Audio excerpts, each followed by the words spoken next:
All right, Don't good. hear anything. All right. Well, here we are, guys. Here we are. Another episode of Trauma Behind the Badge. We are getting it done again. We're here with Chris, who apparently has gerbils running a turbine Wi-Fi signal at wherever he's at. The gerbils are actively chasing the cheese, and they're making sure that Chris is coming in clear. Chris, my brother, first thing first, me and Paul were commenting on how long and luxurious your hair is. Yeah. It's a weave. It's a weave. we were thinking that, Paul was asking if you got it at the corner store, at the Oriental store, and that may be stereotyping. I apologize, but Paul was just, Well, I'm in Florida, so I saw it rolling down the road. There you go. I was like, I snatched it up. I was like, oh, that's my jam. I just put it on. That's it. So we figured it was either the weave or one of those fake hats. The fake hat. The fake hat that has the. Oh yeah. Oh We yeah. figured it was one of those, man. But really quick, I'm gonna give an update to everybody where everybody's at, because it's gonna be Chris, myself, and thanks to Paul. And we'll get you on in a second here, Paul. But Chris is actively working on saving a life. So God bless him, everybody. Keep him in your prayers that he's able to do the righteous work that he's trying to do right now. Rich has got some personal stuff going on right now, and he's okay. He just couldn't be on the night for the personal reasons. Doug is flying right now. He's actually flying back home. He took a little mini vacation, so he's flying back home. He may jump on as soon as he lands. He might try to jump on for a few minutes and say hello. He thought that he was actually coming in earlier and be able to log on, but of course we should have asked Karen when he was actually flying in. That was our fault. It's all our fault. But outside of that, Chris, man, besides growing the hair, what's been going on with you, brother? Man, well, we had a deputy get killed. I'm sorry, a police officer get killed up here in Virginia, or where I'm from. So kind of there's been a big response kind of going out there, and of course, with what I do every day, there isn't a day that goes by that isn't a vet or a first responder that we're trying to help out, or just, what's crazy, Raul? I was thinking about it today. We had all this kind of shit going on, right? And we stay busy. Like Raul gets phone call, I get phone call, Doug gets phone call. We're constantly going here and there. And I was helping a vet go through the VA process earlier today. And in my head, this is where my head's at now, right? Chris Fields, who's helping one of our brothers right now kind of navigate their life situation, is a big fan of those shoes, Hey Dudes, right? You know those shoes? Yep. I was getting ready for stuff, and I packed up a bunch of stuff because I'm here in Florida now, and I wound up getting these. Right? Right. I like them. Yeah, they're nice, right? Yeah. And I talked to my wife. I said, "Are those Hey Dudes?" And she's like, "What are you talking about?" I was like, those name brand shoes. She goes, "No, they're from Costco." So they're what's up, bros, instead of the Hey Dudes. Now, so I knew it. So I'm wearing what's up, bros, instead of Hey Dude, right? But here's the funny part. So we're dealing with all this shit, right? And it is become, I'm sorry, Paul. No, I like that. The shit that we deal with on a daily basis, and just like the that's what I thought about. That's what that's all. I'm going, and I remember I was like on the flight because there's a lot of shit going on where, again, with people and stuff like that. And I'm thinking, I'm like, how did I get fucking generic Hey Dudes from my, mind you, the world is collapsing around everybody else. Yeah. So I don't know, what's it called? What's up, bros? What's up, bro?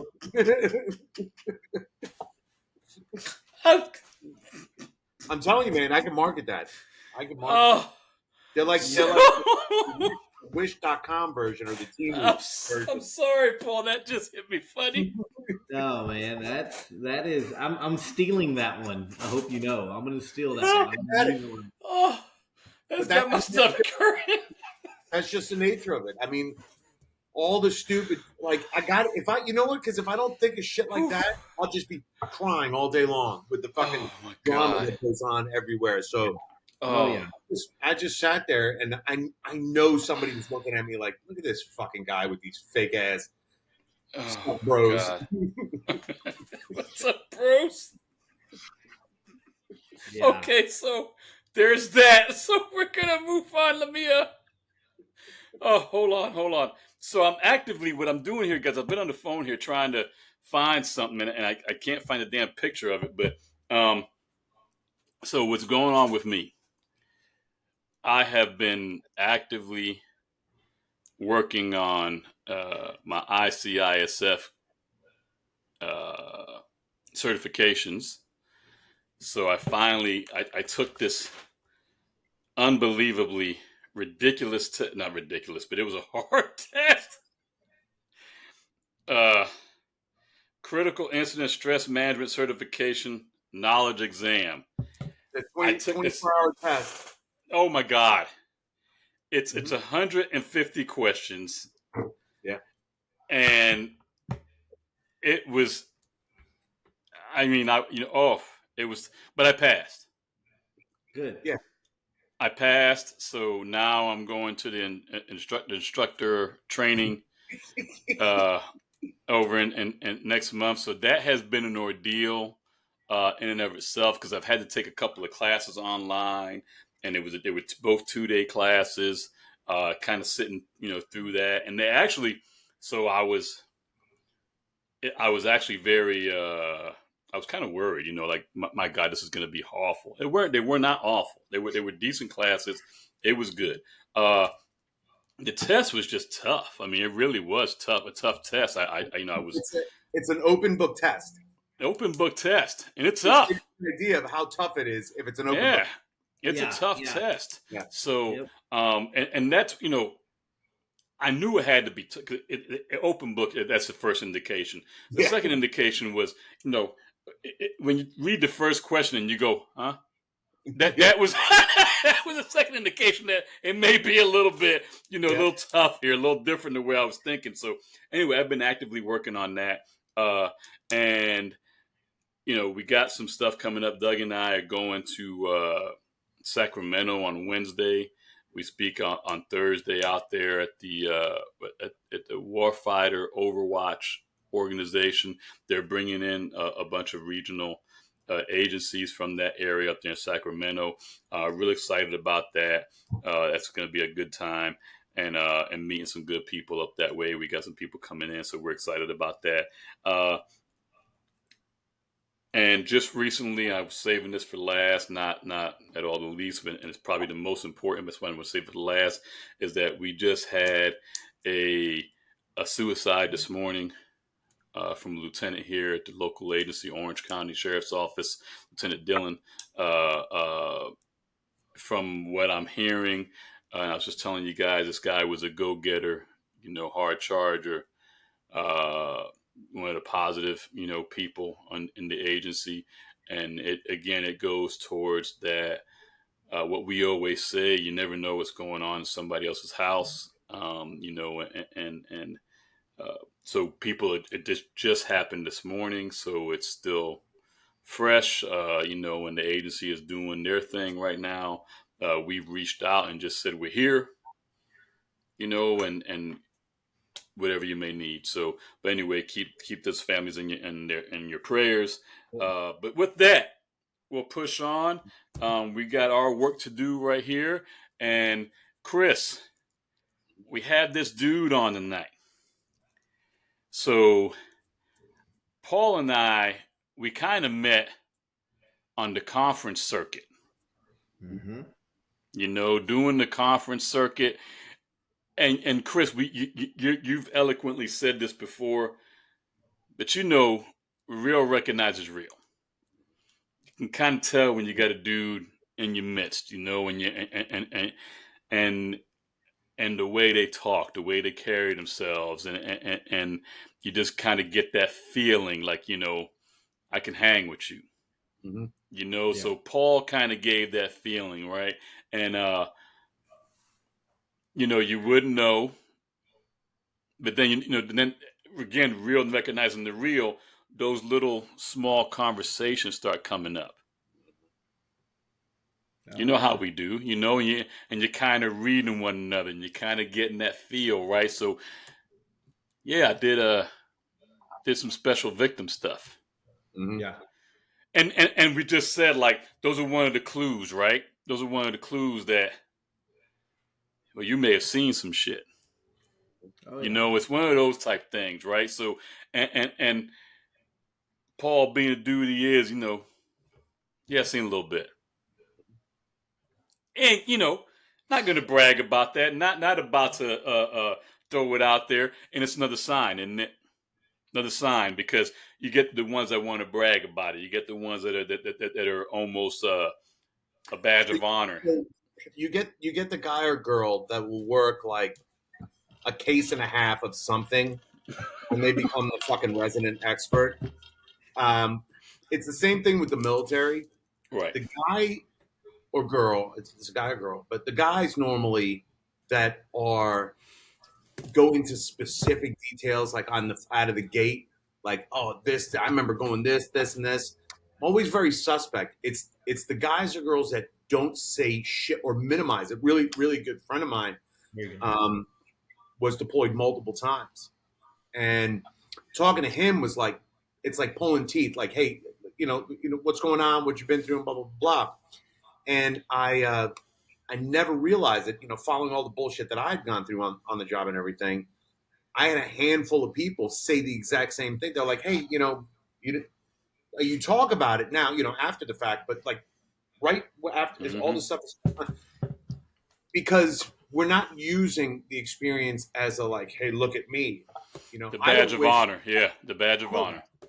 And Raul said it, Chris has said it, Doug has said it, I've said it. I wouldn't wish our experiences on our worst enemy. However, if you want to have a genuine conversation, and that's Raul when you talk about that real, unreal, and you're kind of elongating it a little bit. I Mm-hmm. guarantee you, Raul, the second he started talking, you were like, "That's it." That's it. Yeah, it was just that quick. You get that feel, and then he was just, and I guess what I'm trying to say is that I got it pretty quick, and all Paul did was just confirm, confirm Mhm. and confirm. It just getting that feel, man. So Paul, I want you to know that from the beginning, man. Oh man. We've been trying to get Paul on for a minute, Yeah. and not because he's been ducking us. This dude's busy. Yeah, This dude is busy, right? He's busy. He's as busy as the rest of us. So Yeah. he ain't been ducking us. We've been trying to get a day where a few of us can kind of jump on at the same time. So, Paul, man, thank you so much for being on, man. I can't tell you enough. Man. Welcome, sir. Well, thank you. I can attest to it's been a minute. We've been trying to get on. I know last month we tried to get on. We Yeah. tried to do something. We tried to collaborate, but yeah, Chris, if if I'm not on the road 3 weeks out of the month, then something's wrong. Something's wrong. yeah, Um, you know, and I'll say this, going back to what you were talking about, Raul, Chris, I met Doug first, and was at Yeah. and again I remember these things because I met Doug, and then Raul walked up, and that's when I asked you about Joe. Remember, I said Mm-hmm. like, so Joe Ramirez. Oh yeah, and then we started talking. But it was funny because I walked up to the booth, and I started talking with Monda, and just started chit chatting with him, and before you knew it, and again, you're right. I'm not gonna divulge. I'm not gonna give it all. I'm not gonna have diarrhea of the mouth and just start talking about it. I just started picking his brain, seeing what they Mm-hmm. were about, and then I said, "Yeah." And of course, Doug asked me, "What did you do?" I said, "Man, I worked ICAT cases the majority of my career. So I, worked everything from the child pornography, the child solicitation, and then towards the end of my career, I worked child abduction cases." So he's like, "Wow, okay." Well, we started talking about mental health, and within 10 minutes, Monda goes, "Have you sat through one of my presentations before?" I was like, "No, man, never have." He goes, dude, you hit every single bullet point on my PowerPoint. You just, yeah, wow. And I'm like, bro, never seen it before, but whatever I can do to help, you just let me know. And then Raul walked up and we started talking. And then since then, I've bragged so much about what these guys of what y'all are doing, and hope to be an ambassador as well, like y'all are. And yeah, that's the whole. So I'll say this, because I work with folks all over the country, and with departments and agencies and stuff. The smallest unit of every agency with the highest caseload is sex crimes. Mm-hmm. I don't. I and listen, having been a homicide diva, I worked homicide, so I was the most important crime that you could ever work. Right? Those are dead victims. Yeah. Those are. I mean, let's be real. They're fucking dead victims. That's why we don't run out the door, because they're still going to be there. I think, and this is coming from somebody that worked those cases. I think that when you have a living victim of violence, it's one thing. When you have a living victim of an intimate type violence, Yep. It's almost like brings it. There's multiple layers, obviously, depending on the relationships and everything like that. But I found uh, the the people that need the help the most are the ones that are working the most sensitive cases. And when I say sensitive, I'm talking specifically about Right. SA and all that stuff, right? And yet they don't get any support from agencies, to the point where when we did the Vicarious Trauma Toolkit, we were working with National ICAC folks, and just there's a heaviness that comes in with those people. There's a heaviness that comes in the room before they even walk in. Right, and we're interacting, because I got stupid stories and jokes and this, Yeah. Well, Chris, before we get too far, man, let me ask Paul, man. Let's back up. Like, tell us about yourself and how you even got into police work, man. Like, yeah. Give me some of that, man. I mean, we Well, got to get some of the foundation first. Oh yeah. well, okay. I'll say this. It sounds so cliche, but you know how we say, okay, why do you want to? Okay, I'm sure you're sitting in an interview. I'm sure y'all sat in y'all's interviews, and the question was asked, why do you want to be in law enforcement? Why do you want to be in the military? Why do you want to do this? And the answer they always get is what? I want to help people. I want to help. Yeah. Yeah. And you're like, come on, man, get out of here. I want to protect and serve. Yeah, I want to protect and serve. And man, when I sat in my interview at my first agency, that hired me on, that gave me the opportunity, they asked that question. Tell me, why do you want to be in law enforcement? Why do you want to be a police officer? Well, I want to protect and serve. I want to help those that can't that have no voice, and I just want to be able to help and protect those. And they shook their heads. Okay, all right, wrote down their answers, whatever. But honestly, it is that was truly what I wanted to do. And I remember growing up as a kid, and my teacher had her husband was a police officer, and he would show up in uniform. And back then, late 70s, they had the powder blue, baby blue, pants and shirt, and woo, God, it stood out, man. It stood out. And then when he would show up in his suit, just the way he carried himself, the way he spoke, the way he interacted with people, the respect he got just because of how he carried himself. Not that he was badge heavy, but it was just how he was carrying himself. And man, that just struck, that hit home. And again, growing up, I was telling myself, I'm going to be a police officer. I'm going to be a police officer.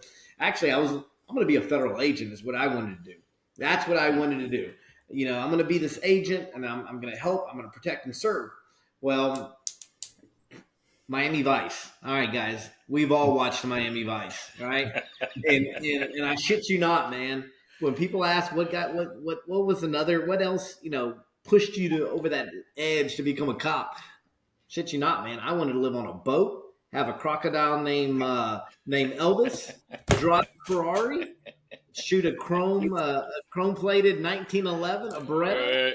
right, and right. man, dude, dressed in a t-shirt with slacks and a jacket, man, So and you just, were going to be Don Johnson. That dude, was I just that was was gonna you. be Don Johnson, a good mix of Don Johnson and Tubbs. I was And gonna be a good Tubbs, mix. yeah, Dude, I yeah, was gonna be a good mix of those guys. Little did I know that was far from the truth. Okay, living on right, a boat right, with a right, with a right. crocodile, and so on and so forth. But I was 16 years old, man, and I remember I was taking my mom to work. I was driving her Ford LTD, and I'm driving, and I off to my left, I see this guy run out with a purse out of a house, and I see two guys running after him, and I hear somebody yelling, "Hey, stop him! He has my purse! Stop him!" And the guy runs across the 5-lane highway, 2 lanes, turning lane, 2 lanes south, 2 lanes north, and turning lane. He runs across the highway, runs in front of me, runs into this field. Man, I don't know what it was. I hit a right as hard as I could, hit the gas, jumped the curb in my mom's Ford LTD with my mom sitting next to me, screaming, "Stop! Stop! Stop!" Man, I'm driving through the lot. Dude, I throw that car in park. I jump out, man. I take off, all 115 pounds of me, take off running, and I tackle the guy. And fortunately, the other two guys came to help because the guy probably would have beat my ass at 110 pounds at 16 years old. But that was it, man. My mom knew right then and there my kid's But gonna be a cop. In my experience, there's a high percentage. There's a difference between, and you appreciate this. There's a difference between being a cop and working the different aspects of it, and then Right. there's working ICAC. There, the Oh high yeah. percentage of the folks that I deal with um, that work in that field have either been a victim or witnessed or been a witness to that type of specific crime. Yep. Just briefly, my history is I grew up around a lot of violence and drugs. Is Yeah. it any? Is it weird that I went to narcotics and homicide? No, because I think we're like kind of like we understand it a little bit. Yep. Yeah. No, for sure. For sure. And So, again, so you get into the police world. So, I mean, you yeah. finally, this is what you want to do. You finally make it there, Yeah. and then describe that and how you got to Well, man. ICAC. I was okay. Well, funny story. I was in college. Here I am. I'm college. Man, I'm at my local community college. I'm in the weight room working out, and these two guys walk in, and um, they say, "Hey, man, what are you going to college for?" I said, "Man, criminal justice. I'm going to be a federal agent, man. That's what I'm going to do with my life." And these two guys were like, "Man, screw that, man. Fucking drop out of college, dude. Join the police academy like us." I'm like, tell me more about it, man. Okay, so they start telling me about it, and I'm like, you know what? Hell yeah! I go home, tell my parents I'm dropping out of college. I'm joining the police academy. Oh shit, man! Talking about hitting the fan. My dad didn't finish school. My dad had to quit school when he was 13 because his dad died when he was 40 of a massive heart attack. So my dad had to leave school, had to go work on the farm. Had no education. My mom had a high school education, so all their kids were going to go to college and get a degree. But Paul, the baby of the family, says, "Nah, I'm out, man. I'm going to go join the police academy." Joined the police academy. Still to this day, those two are in law enforcement, and I cuss them both out when I see them. Like, man, y'all are assholes, man. Y'all are assholes. Y'all told me to drop out of college, and I did. And again, we've all had great careers, great careers, and we loved what we did. But I still got to give them hell about, man, I should have I stayed. just like that two strange dudes managed to convince you to leave college all in one. It didn't take a Yeah, lot. It didn't take a whole lot. It didn't take yeah. a whole In lot. the Easy gym. mental man, I'll tell you that much. Yeah, man. I was just like, screw this. I'm doing it, man. And there I was. Right. I joined. I joined the police academy. Hired about 3 weeks out of the academy. I was hired on, and man, the rest is history after that. But you know, um, one thing, and I hate to jump around here, but Chris, you said something earlier, and we were talking about the guys and the girls that have done the shit, that have been there, man, in the trenches, and they're not going to brag. They're those humble people that are just going to sit back and listen. And my former chief from the AG's office here. Man, I took a lot of advice from him. I learned the state and political world through him. But I loved one thing that he told me. He goes, Paul, let me get. I know y'all have heard this. The smartest man in the room, or the smartest person in the room, is the one that's sitting quietly. Mm-hmm. That's the smartest person in the room. And man, it hit home. Hearing what you said, it's true. The guy or the girl that's sitting listening, they're the smartest person in the room.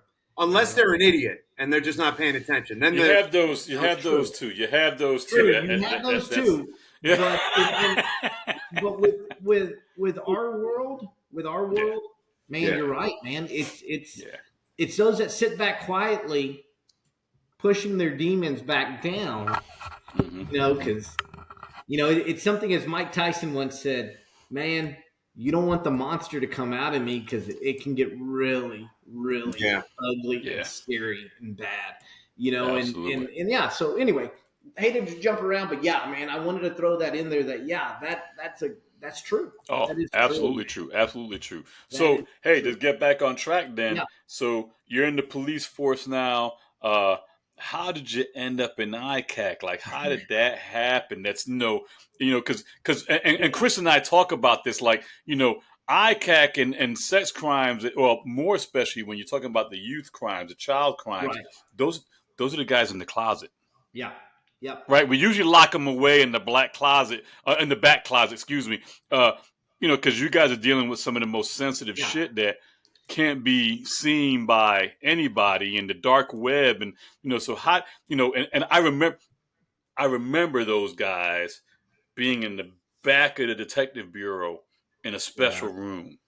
Yeah, and we'd see them come out and then go back into we call it a dungeon, they go back to the dungeon, Yeah, with a sign that says, do not feed the animals. Right. Yeah. That's, man, don't feed the animals. Don't give. Yeah. And it's funny because you don't give those guys a reason to talk because, man, what might come out of our mouth will scare them. There's a special bunch of people. Yeah. Special bunch of people. Yeah. A little bit weird sometimes. We are. Our humor, a little bit weird sometimes. Man, our humor is our humor's a little bit weird. Yeah. How'd you end up in the special room? So again, I did my time on the streets and as a detective at a very small agency, man. Very small agency. And, I knew I didn't want to be, again, nothing against small agencies, but I knew I needed to do more. I knew that I had a purpose for being in law enforcement. I was like, man, I have a purpose. There's something I got to do. And man, I thought about going to DPS or highway patrol.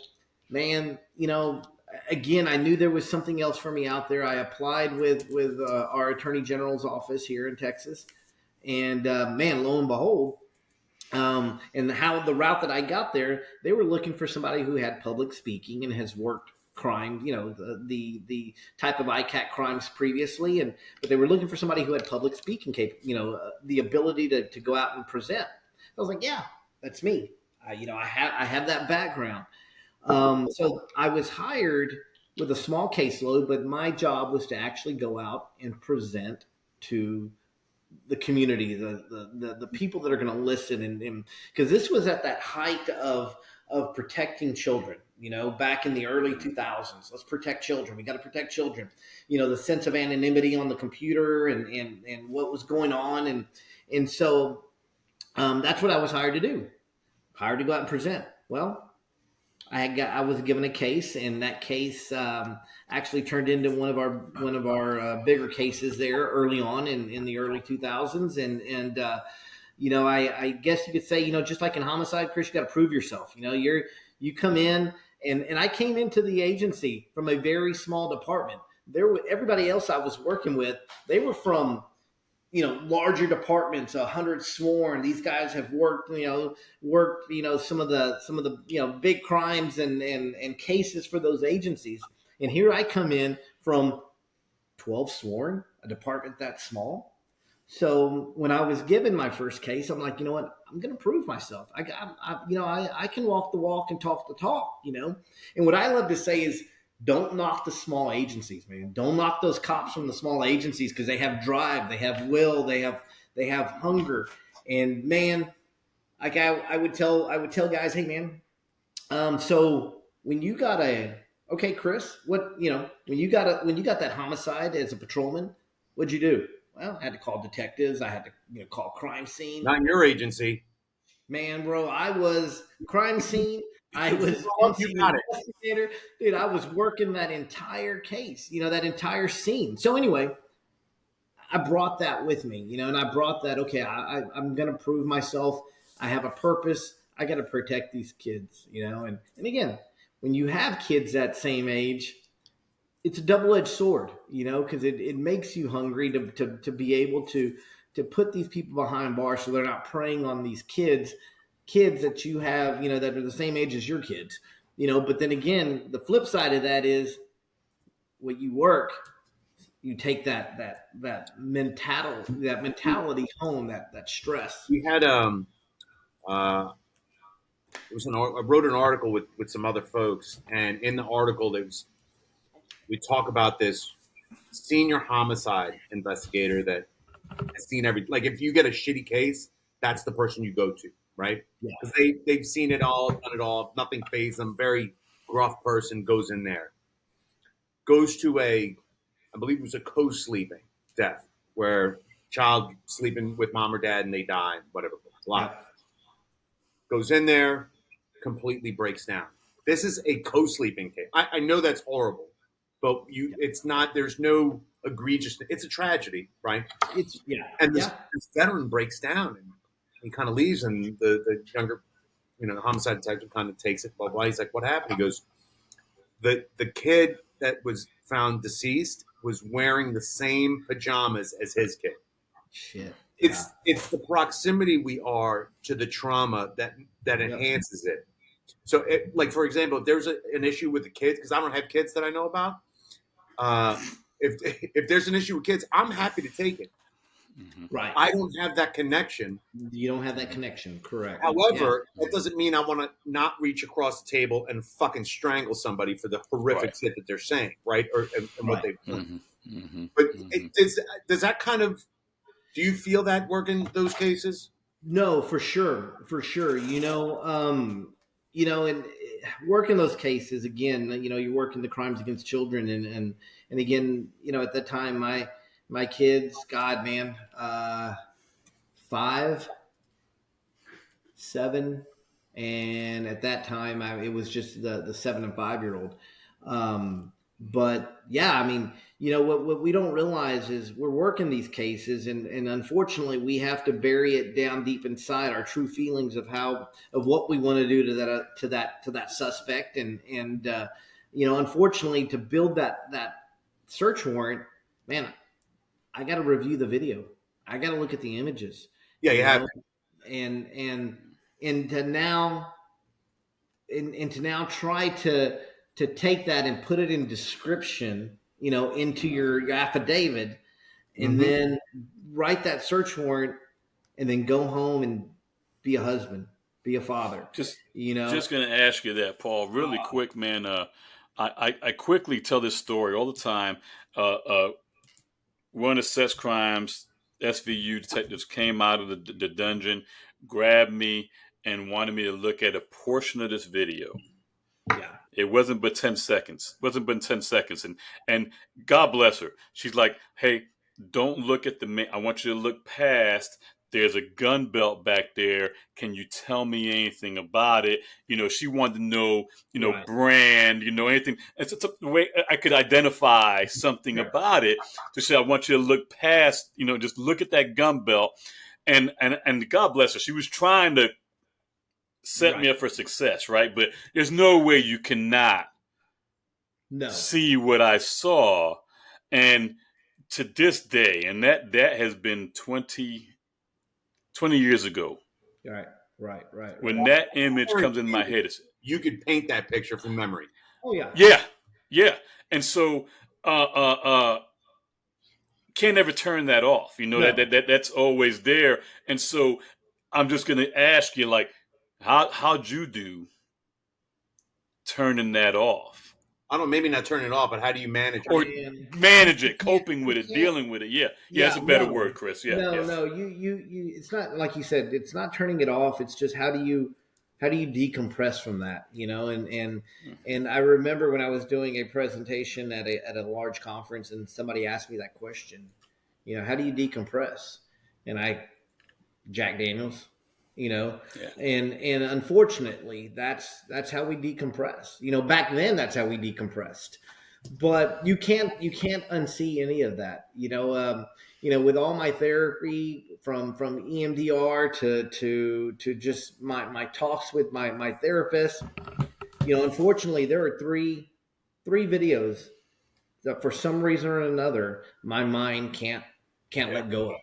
yeah. You They're know, and taking up rent free space. Yeah, yeah, Mm-hmm. yeah, man, and you can't. And unfortunately, you know, I do get triggers from that. You know, certain smells, certain colors, but you can't unsee it. And then, like I said, to go home and you know, I work a case involving a 5 year old. Now I got to go home, and I have a 5 year old son there that wants to sit on my lap, that wants to hug me, but I push him off because I feel dirty. You know, I can't have him hug me, you know, because again, I feel dirty. You know, and there's that myth that, you know, if you work those type of cases, how do we know you're not going to become one of those monsters? You know, and that's not the case. And that's a myth that needs to be put away because again, um, we push our kids away, we push our family away because again, we feel dirty. You can't unsee those things, I you got know. I got And a question for you, Paul. yeah, There's no doubt what you've seen and what you have to kind of navigate through as far as the investigatory side of it right, is just it's horrible. All right. right, My question is, I have yet to work a case where the logistics and the politics and the evidentiary side of the house, just the bureaucracy of specifically when you're working cyber crimes, right? That there's a I remember there was a guy I knew did something. There was no shadow of a doubt. However, the processes in place were so like there were more obstacles in place that seemed to be protecting certain individuals that the process of investigating these cases became almost just Mm-hmm. as damaging yeah, or the lack of support. And I say it all the time, and I'm curious at your aspect of it. A lot of times it's not what we see or what happens to us. It's how we're treated in the wake of that, like how we're treated following all this stuff. A sane nurse fucks up some evidentiary stuff, or something doesn't get processed, or you didn't get something coded on a film, so it now can't be used as a. It just gets me worked up thinking about what. What do those things look like for you? you know, I worked for a great man when I was with the AG's office, and I'm not talking about my chief. I'm talking about the AG himself. And so, fortunately for us, um, we didn't have to navigate any. We didn't have to worry about any of that. I mean, we were very well um, taken care of when it comes to SOPs, policies, and you know, again, everything was. I guess you got. What I'm trying to say is everything was at our disposal when it comes to forensics. When it came to investigative needs, everything was given to us because his mission was to protect Texas children, protect all children, but protect Texas children. Um, Now, we're of course just like the guys and the girls that are running into issues right now. Of course, it's with the major corporations, you know, and that's where we had that was our main issue back then. I can only imagine what it's like now, trying to get GPS locations or trying to get evidence via subpoena or search warrant. I can only imagine what it's like now. But back then, fortunately for us, it wasn't as bad. You know, As far but as support? you're right, Yeah. right. Now, support, investigative support. Now, I will Let me say, ask this. Along those lines, because I don't want because this was something that came up with what we were working on. There was a detective that had working ICAC. He didn't have enough resources, and at He said literally at any given point, I could lock 60 predators up right now, but I don't have the ability logistically. So all the support, you get all the support, but you're only one person, you're only one team. Right. Does that kind of factor in also with you? Yeah, I mean, yes, you could say that. I mean, you know, yeah, I mean, our team was comprised of 11 here in Austin. Fortunately, we had affiliates that were located throughout the state that if we needed support, we could go to them. But no, you're right. We can't lock up everyone, and it's an unfortunate thing, but when you're getting God, 400 cyber tips a week, Yeah.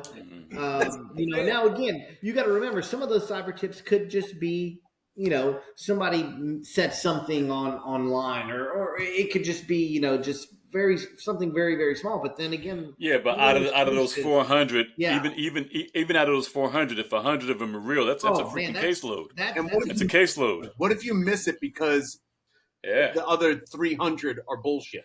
Bullshit, yeah. right? Well, and that's part of the problem. That's scary. That's part of what affected me. You know and again, what fucked with my head was, when I hit rock bottom, my mentality was I lost faith in myself because I couldn't lock up each and every one of those predators that were preying on kids. When I was working solicitation cases, you know how many guys chatted with me, or I say guys, you know how many people chatted with me, but because they didn't hit that certain threshold of talk, I couldn't do anything. But I know damn well that there's 5 or 6 other 15, 14-year-olds that he's doing it with. And my hands. So yeah, going back to that, were my hands tied? Yeah, my hands were tied. Well, it's weird because I'm hearing the same thing that I hear from my vets that are, I couldn't save the world. And I think there's an adage like, you may not be able to save the world or change the world, but you can change someone's world. So I think we minimize the amount of good you've done because we only look at the bad stuff. No, and it's true. If you can save one person, you've done your job. But you want to save more than one person because that's our mentality. That's our work ethic. And it's I love what you said there about, if you can just change that one person or save that one person, you can make a difference. And, I don't know if you've heard this before, but, to the world, you're one person, but to one person, you could be the world. It's the mentality. Yeah. So true. But going back to early on in my law enforcement career, and I know y'all, y'all have been in it long enough to know this. If we showed any emotion, we were shunned. We were put, in that back room, and I think for me, it all started in the early 90s. I was 7 months on. We got a call of a man on the courthouse lawn with a gun. Again, small community, very, very small community. We get there, or I get there along with the sheriff in this county and a game warden. Because again, the guy's on the courthouse lawn. I see him there. He had a bunch of papers around him and pictures. And the sheriff is honking his horn, telling the guy, stand down, stand down. Hey, wait a minute. Let's talk. I would say about 7-8 feet from him. I'm behind a monument, and I'm standing there, and I'm thinking about, okay, I'm going to holster my weapon, and I'm going to tackle this guy from behind. That's my mentality. I got to save this guy. As soon as I holstered, the guy pulled up the barrel he took the stock off, so he didn't have no stock. Easier to carry in a duffel bag. Pulled it up. Put it to his head, looked right at the sheriff, and boom, pulled the trigger. 6-7 months on, I had no idea what the hell just happened to me, okay? But I buried it deep down inside because I went into my department and I was told, great job. Great job. We'll see you tomorrow morning, See you tomorrow, yeah. See you tomorrow morning, 7 a.m. man. And so let me ask you this, Paul, is that so, and I'm going to push it forward just a little bit. You already mentioned you hit the rock bottom. Yeah. When exactly was that, and what did that look like, man? What are we talking about Ooh, here? shit, man. Rock bottom was probably about 2009. Yeah, Hmm. 2009. Um, it was ugly, man. It was. I'll be honest with you. I don't remember much of it because that's how blacked out I was. For the most part. There were As far things. as drinking and just Oh, not, just yeah, not only that, but just so detached from detached from it. reality, Yeah, and yeah. and said things and did things that I don't remember doing. And again, it's not an excuse. I literally don't remember doing because I was checked out mentally. And so I would say I hit rock bottom about '09. Um, it's one of those where we don't realize it. We implode, and y'all guys know that we implode. We don't explode. When somebody says, "Oh, I exploded at work," and man, that's anger. That's anger. When you're depressed, when you're numb, when you lose faith in God, when you lose faith in humanity, and you lose faith in yourself, you don't explode. You implode. You know, and that's what happened. I imploded. I just caved, man. And again, there were a couple of instances that just really sealed the deal with my ex. I lost my and again lost my ex, big deal, but I lost my kids. You know, and there was one instance where my son walked in the closet, and yeah, I had my pistol in my mouth. And how much, what kind of trauma did I do to my kid? But at that time, my kid walked in, big deal. You know what? He shouldn't have been there. That was my mentality. Shouldn't have been there.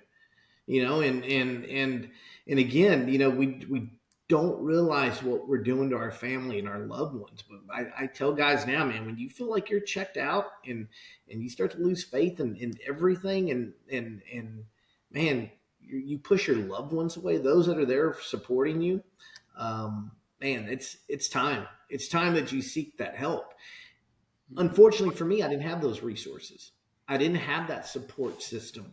And all I had was me. That's all I had. So I didn't have that support staff. I didn't have those Paul, resources. just curious. On that note, Yeah, I asked you about the support, investigatory wise. You had all the support in the world, correct, but correct. that's just one half of the support when you're dealing with. And I will tell you the idea, and I use it quote all the time from Rachel Reman's Kitchen Table Wisdom. The idea that we could be immersed in suffering and loss on a daily basis and not be affected by it is Yeah, as unrealistic as being able to walk through water without getting wet. Now, I think agencies have an ethical and moral obligation to help to tell you that the shit you're about to do is going to fuck you up. yeah. So what's in place for you with your agency? What was in place at the time that you were going through this, and has anything changed since then? I'll say this: nothing, nothing. When it's kind of like old school days when they hand you your keys and your radio and say, "Go get them, Tiger." Yeah, that's what it was. And now my understanding is they have every resource at their disposal for and which is great. I love it. I love hearing that. I truly love hearing that, and it's great to hear. But no, But at that time, how did you what was your path? How did you kind of come out of Yeah, that? how'd you navigate Oh, that without the help? yeah. so man, it's again, I hit rock bottom, lost everything. Um, for about a month, man, I secluded myself because I thought that was the way to heal, that I can do this myself because as cops, as we we can do it on our own. We don't need no stinking, therapy. We don't need this shit. We don't need that shit. I'm going to do it on my own.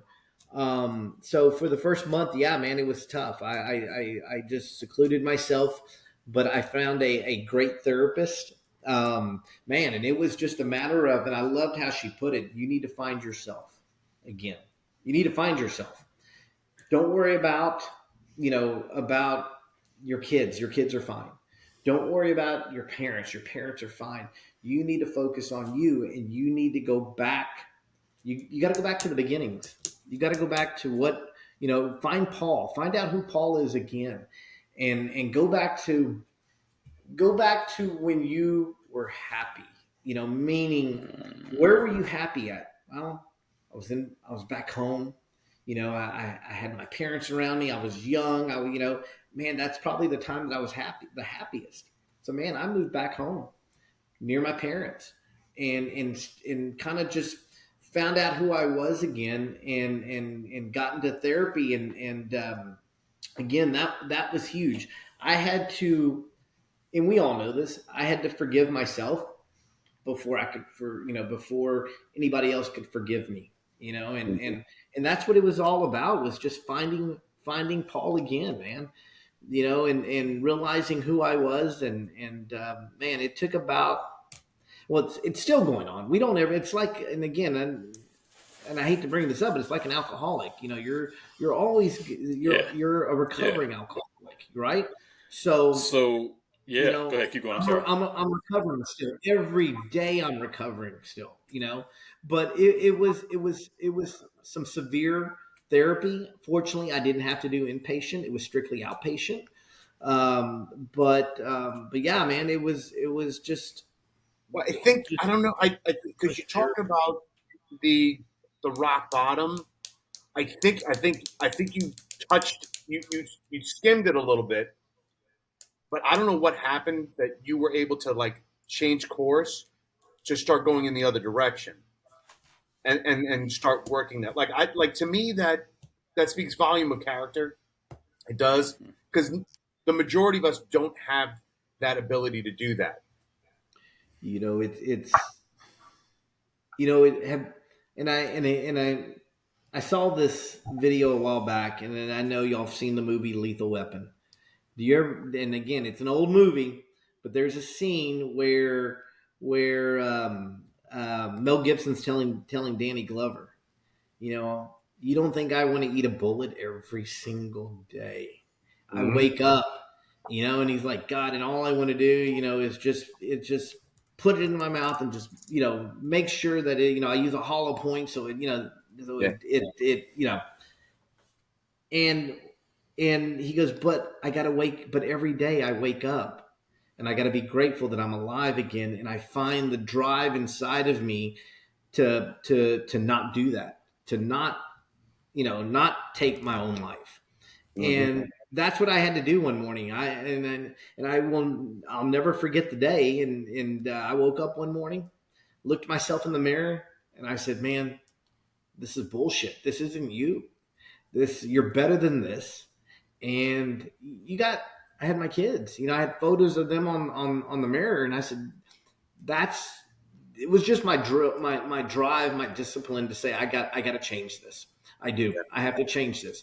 In rock bottom, great career, great career. I have my education, but I was not leaving my house. I was secluded. I was literally rock bottom, man. And again, it took just me waking up one morning and realizing that, man, I'm better than this. I gotta. There's my reason to live. My kids, that's my reason to live. I don't. I still will say this. I think it's we become comfortable in going in a shitty direction. That becomes a. It's I hate. easy. I hesitate to use the word easy, but it becomes the more comfortable. If you can be Yeah. comfortable route, the scariest. And it was funny because I see it all the time. The hardest part for whatever it is, whether it's substance abuse, whether it's mental Yeah. health, the hardest part is not the road to it. The hardest part is making that decision to Mm-hmm. go in that road and to go in the direction of help Oh or yeah. health. That Mm-hmm. the decision is because everybody can get healthy, but Correct. have to start. And so for me, like the same skill set that got Raul where he's at, where you're at, where Chris and Doug and everybody and Richie, the skill set that we have to get us to where we got sick is also the same skill set that gets us out. But that it's a turning point.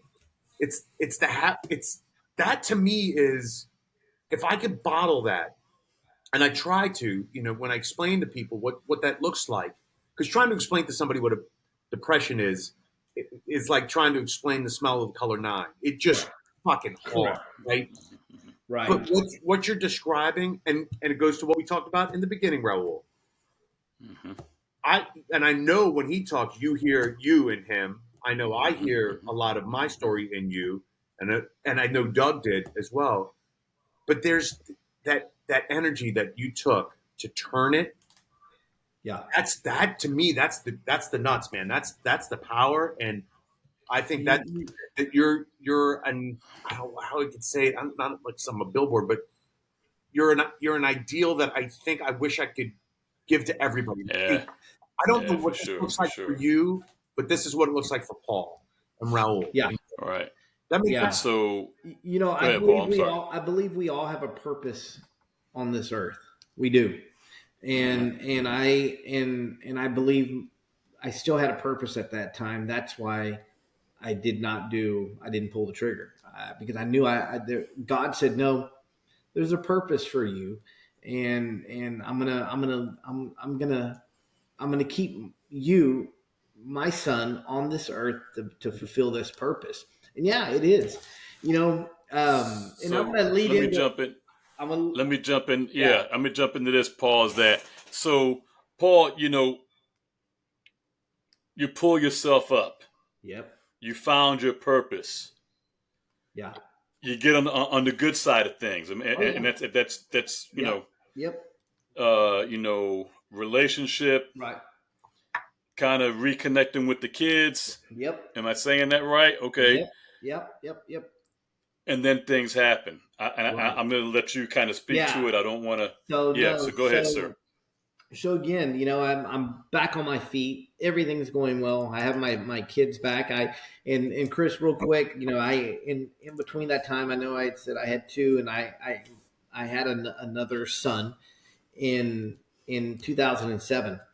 And I will say this, and I can say it now. Didn't like saying it previously, but I can say it now. But I didn't want another kid. I didn't want him. Did not want him.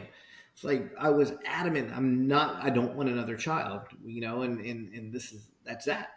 Well, of course, you hear the heartbeat, and then you hold them for the first time, and you're like, holy shit, man, yeah. You don't like the ugliness of the situation, and you don't want to be, because the hurt comes when you actually care for something. Yeah. Well, not only that, but looking back on this, I tell people, God said, no, I'm gonna give you another son, and there's a reason why I'm gonna give you another son. Sorry. No, it's. Take your time, brother. Take your time. It's powerful for a reason, And we're not in charge of to a certain degree what happens to us. We're put in situations. I'm telling you, man. This one Morgan Freeman, he goes, if you want courage, God just doesn't make you courageous. He puts you in a position to become courageous. That kind of. I think that's God will shred a man down in order to build him back up to make him strong. But I look back on that and I say, God said, Paul, no, unfortunately, what you want is not what you're going to get. It's my will. And I had another son in 2007, and looking back on it, I'm like, I see why now. So I lost my son in December 27th of 2022 at the age of 22 to a fentanyl overdose. So I look back on that. I'm like, man, I see why God said, no, you're going to have another son. You need somebody there for you. You're going to have somebody there that has your back, and yeah. So again, life's going well, back, not, Ken, we're not going to be completely healthy mentally, because of what we've seen and done. But I was at a point in my life where I felt great. I met my wife. She's awesome. She has my back. Such great support. Man, I have this great job, still giving back to law enforcement and being able to do what I'm doing. Man, life's great. But Yeah. again, nobody else knows our demons. Like you were saying, nobody else knows what's going on at home. Everything looks great on the outside, just like those, you hear about people posting all these photos of them hugging and kissing on social media and but man, back at home, it's shit, man. It's hell. For me, everything looked great on the outside, but man, my son was battling some awful, awful demons, Yeah. and I kind of look back and I think, and I had to fight through this, but I think, man, was I part of those demons? Was it because of what he walked in and saw when he was young?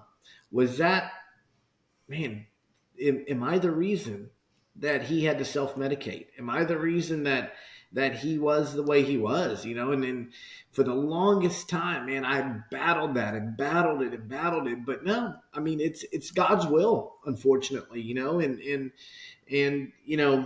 it's sad, but I lost him in, yeah, like I said, 22 years old, three weeks shy of his 23rd birthday. But that's something that I've had to battle, and I know I've leaned on Raul and Karen and Doug and DeVoe, and I've leaned on all those guys and to help me get through this, and Muldoon as well. Don't want to leave him out. I've leaned on him, and man, they've been great support. But I have to understand though that his purpose was met. He was, God called him home. Yeah. But I can't take the blame for thinking. I can't put the blame on myself thinking, God, man, was I the reason that if he wouldn't have walked in and saw me, like that, would he be in a different position? Would he be in a different place mentally? Would he have not had to self-medicate? Man, you never know. You just Well, don't that's know. the beauty of it is that you don't know, and Yeah, we'll come up with the worst case scenario possible. of course. On Sure. and again, and I've said this time and time again, we cops, we love to complain, and we love to look at the bad side of things as opposed to the good side of Yeah, things. I could give a cop $100 bill and complain it's not in 20s, that kind of stuff. But it's just you can't. So I'd like to, like initially I would be like, man, what's wrong with us? It's not what's wrong with us. It's what's happened to us. And yeah, so if you look at it from that way, to that trauma, being trauma informed is people aren't just, again, why somebody's doing what they did or why they think the way they do. What you can't, every time you see a red car, somebody punches you in the face. Is it weird that you would flinch every time you saw a red car? yeah. No, No, not at all. it's that's we've seen more in 3 years than most have seen in their entire life when it comes to Yeah, violence. So Yeah. again, I would cautious first responders and veterans to understand that, to appreciate that, although it feels like they played a major role in it, which I'm not saying they don't, right. but a lot of it is out of their hands, and a lot of it is interpretation on how we see things. And there's a good way to see things, there's a bad way to see things, and then there's a very honest way of seeing things. And we kind of dress it Right. up the way it So is. let me ask you this, Paul. So have the journey from that tragic day to now, what's that been like? Kind of pulling. I know you said you struggled Yeah. and you've had, you come to grips with your God in reference Yeah. to knowing that was His will. But um, have you let go of thinking that? Did you have something to do with that? Have you Yeah. let go of that Yeah. part? No, I did. I did. No, I did. I let that go. It took some hard nosed therapy, just about every day for a couple of months to really get my mindset back to the way it was before that tragic day, and have a good understanding that no, I mean, it wasn't my fault. It wasn't, But you can have, like, I think you could appreciate that. a year from now, you may have that feeling again, like, eh. But then you kind of fall back. So again, I want people to think that people get cured. I think right now you're showing. No, I'm not saying that's what Raul said. I'm saying you're showing that's what the process looks like. It's not pretty, and it's not a line. It ebbs and flows. And No, that's it is. It's fluid. It is, and again, just like I'm sure Chris and Raul, there's certain colors, certain smells, certain days, certain, whatever it may be that will trigger your PTSD. And same case here, there's with my son, it's been tough, the past 2 years, and you'll get out certain songs that trigger something. It is it's constantly up and down, but I gotta wake up every morning, and I tell my youngest this, and he's 17 now, and I tell him, man, you gotta wake up and you gotta be grateful. You got to look at it this way: when you open your eyes, what do you see? Well, I see my ceiling. That means you got a roof over your head, right? Yeah. Okay. When you wake up in the morning, you go to that bathroom and you want to take a hot shower. There's the key term, the key word, hot. You got hot water, you got cold water, you got food in your pantry, you got people who love you and care about you. You don't have to worry about where your next meal is coming from. You don't know where you have to worry about where you're going to sleep. So yeah, I mean, it's every day you got to wake up and have that mindset that what, I woke up, but there are going to be those days that you wake up and say, fuck, man, why did you let me wake up? But it's time to get up and get into your routine and go for your walk, do your praying, do your meditation, do whatever it may be to get, to turn that switch back on that, okay, I'm good. I'm grateful. Because again, my son, I mean, there were days that he was homeless. And I say days because then he would bounce around from apartment to apartment, from couch to couch. But man, I got a call one day and the guy is like, hey man, your son brought the vehicle in to get brakes on. And I was like, yeah, let's go ahead and do the brakes. And the guy was, you could tell he was a father because he said, you got a second? It's like, yeah, I do. He's like, man, looks like your kid's living out of this car. Yeah. And man, talking about a sledgehammer to the gut, because that's the last thing we want for our kids. That's the last thing we want. But again, I mean, I tell my 17-year-old now, man, your brother was homeless for a while. If he wasn't bouncing from couch to couch, he was sleeping in the car.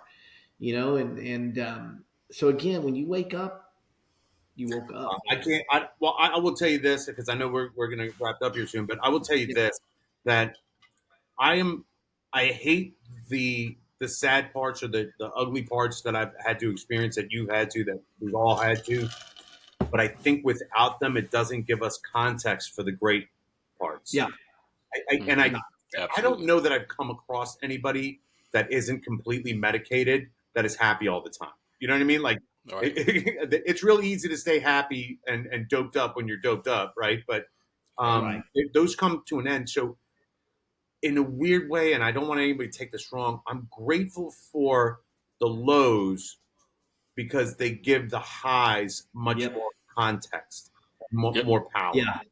I have this tattooed on me, and it's the night is always darkest just before the dawn. Yeah. And and it's so true, man. You're gonna hit those dark valleys, but no, you know what? I guarantee there's a light at the end of that darkness. Sun's coming up. Yep. Sun's coming up. Absolutely. When you're having those bad days, all you got to do is, "Sup, bro? What's up, bro? What's up, bro?" Yeah, I like that. Hey, with that, man. I mean, because we've gone a little bit over. I am convinced, Paul, that we've got to have you back. But what we normally do is kind of go around the horn real quick, and we'll let you have the last word. So let me get Chris, man. What you got, man, before we close out? Just real quick, down here in Florida, doing some work with some vets and first responders, and then I think I'm going to be linking up with Doug. We're doing something in Rio Grande, and then speaking at ICP up in Boston, and I'm doing some training up in Vermont, and I think we're going out to California. Me, you. I think we're going to have the whole Tron Behind the Badge crew out there. Yes. We're going to be in wherever the fuck. I forgot wherever the hell is. We're going to California. We're going to California. That's all I know. I'm gonna get a burrito, and I'm telling you, man, Oh it's gonna God, be on point. Yeah, that's all I Y'all got. gotta get it's to, gonna y'all be gotta on get to point. Texas, and I'll get y'all some barbecue. Y'all gotta get. You know, I told you we're going to. Doug and I are going to Houston. I think I told you Yeah. about that. So, but yeah, man. Chris, appreciate it, Paul. Man, I can't tell you enough, man. Thanks for finally coming on the show. And being patient. Let me say first for being patient with us and coming on the show, because we've been trying to work this schedule out for a minute, man. And there's so much more to talk about. You know, and just kind of getting into some details of just how you pulled yourself back up, man, and some of the work you did. It's an amazing story of resiliency, man. So I just want to say thank you again for coming on. From the whole Trauma Behind the Badge gang, we truly appreciate it. And like we say, real recognizes real, man. You're one of the real deal guys. We're definitely gonna have you back. So we'll start playing that phone tag again and scheduling something for the second time. But hey, man, yeah. So the floor is yours, Paul. Whatever you want to say, man, close it out. Just real quick, again, thank y'all for having me on. And again, I know we, there's so much that we can talk about, and an hour, 24 hours a week, a month is not enough time to do it, man. And again, it's an honor to be on here with y'all. It really is. I love the work y'all are doing. You know that, Ro. I brag about y'all nonstop, man. I do. Thank you. So again, I got my little. Yes, sir. Thank you, man. Me, man. I carry this every day, and it's a reminder. You know what I mean? So thank you, sir. Thank you for what y'all do. Thank you for having me on. Hope to be on soon. And again, if there's anything I can be a resource or help with, man, I'm just a phone call away. Well, I appreciate you being so open and sharing what's really tough to share, because I know people are going to garner a lot from it. So thank you. It's a way to heal. It is. That's right. And if I can help anybody else, please let me know. I'm here for you. Awesome. We appreciate that, man. And lastly, as we always say, if you or anybody you know is in need of services or need to get in contact with us, in the credits you'll have all of our information. Thank you again to Survive First, our key sponsor, for making this happen. Yes, Survive First, baby. And with that, man, we're gonna let you go until next time. Peace. See you later, brother. Hey guys, thank y'all.